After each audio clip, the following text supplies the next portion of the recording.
So we are at our second lesson of our first module. So we are still talking about love maps and love mapping and updating love maps. And so one of the main things we think about when we talk about love maps is love maps are usually questions, right? We are learning information by asking our partner questions and follow-up questions and then more follow-up questions.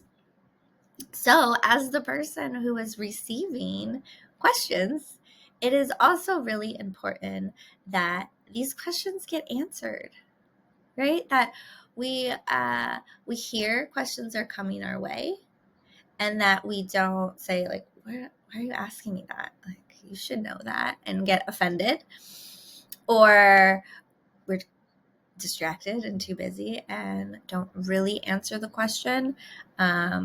Kind of brush it off and don't give it a lot of time. Maybe we're not in the right space. That's a whole nother, again, conversation we could have as far as how can we, I'd love to answer this question. Can I have a few minutes? But it's also important to, like, I'm hearing you. You're interested. You want to learn this stuff about me, and I want to share it because I trust you. If I trust you, then yeah, I want to share these things with you. I want to share some of these beliefs that might seem irrational or silly, because I trust that if I share them with you, you're going to hold them. You're not going to make fun of them.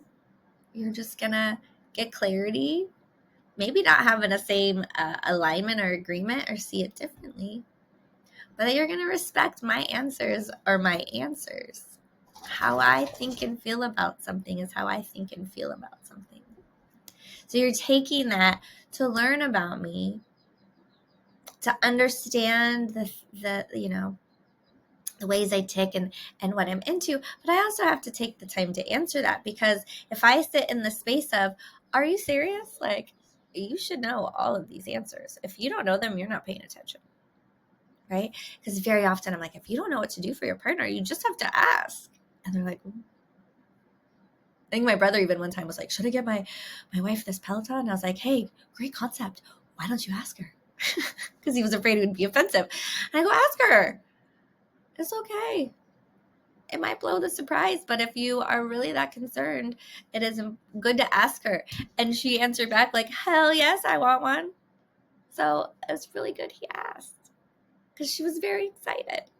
Right? And she answered it, and she wasn't mad. She wasn't mad that she had to answer that question. She was like, yeah, thanks for checking. Right? Thanks for getting clarity if you didn't know. Like, I don't know all the things. I half listen sometimes. Sometimes I need to recheck in. Sometimes I'm like, how do I not know what to get my partner for his birthday? I've probably not been updating my love maps enough. I haven't been reaching out and asking enough questions. If I ask the questions, I often will get the answers. So, again, step one, ask the question. That's really important. And step two is that we love and care and respect the relationship enough to stop what we're doing and to answer the question, or to take the time to answer the questions that maybe our partner has for us. Maybe this becomes an exercise of like, hey, I'd love to, once a week we shoot each other a question of something you'd really love to know. Like, awesome. That would be great. Right? Because you're answering these questions, you're taking the time, you're being thoughtful. Your partner was thoughtful about creating and coming up with these questions. And these are things that your partner wants to know about you. So answer them. Answer them and be truthful. I think the biggest thing here is to not be upset that we're being asked questions, that our partner maybe doesn't know the answer. Because often what we have said and then what we are doing are not in alignment. But we're maybe too afraid to ask and say, hey, that doesn't fit with what I know. It freaking us out. Right? So we're just like, oh, this doesn't fit. I need to ask this question. And then we're like, Matt, like, how would you not know this about me? It's like, well, you're doing one thing half the time and one thing another half the time. It's just trying to get clarity. When we get clarity, we stop making assumptions. We get clarity by asking questions. We provide the clarity by answering the question. So in this exercise, it's an actual exercise. It isn't just, making sure that we are working towards removing distractions and listening, being present to and mindful about what is coming our way. But really right now, it's just, you're going to get a list of questions from our homework assignment from whenever you did this last, whether it was yesterday or a few days or a week or month ago.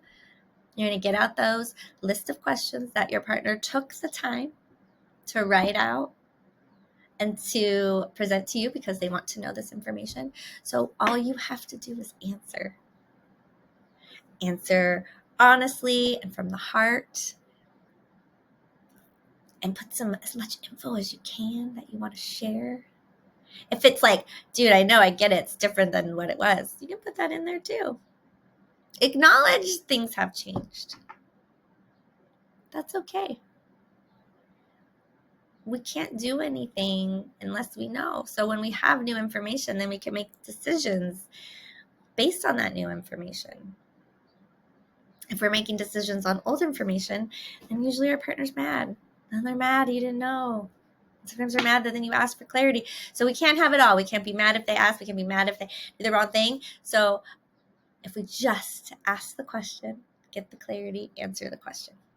So this is more in that specific, like I really want you to think about, when the first assignment was to think about really great questions, like think about how I want to answer this. And what are they, like how cool that my partner wants to know this about me.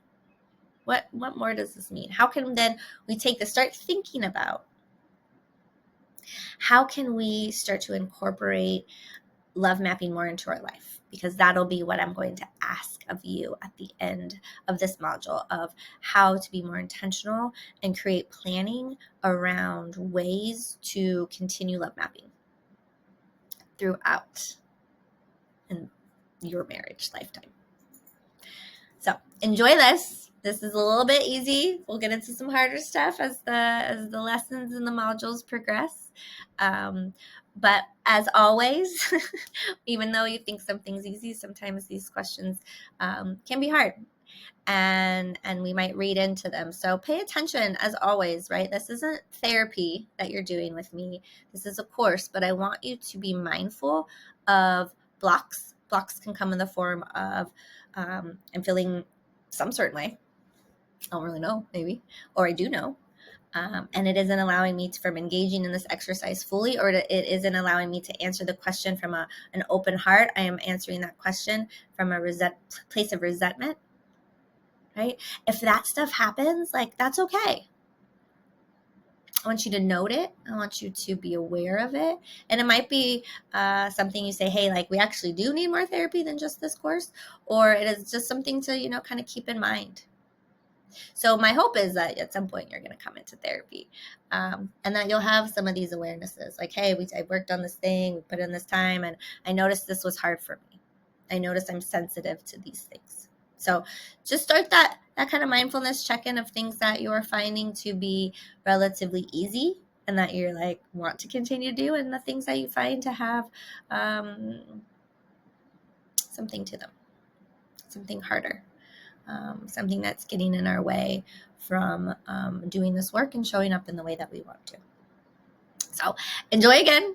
I think this is these first two should be relatively easy, and my hope is you learn something new or increase the depth at which you knew the thing. So, all right, aloha.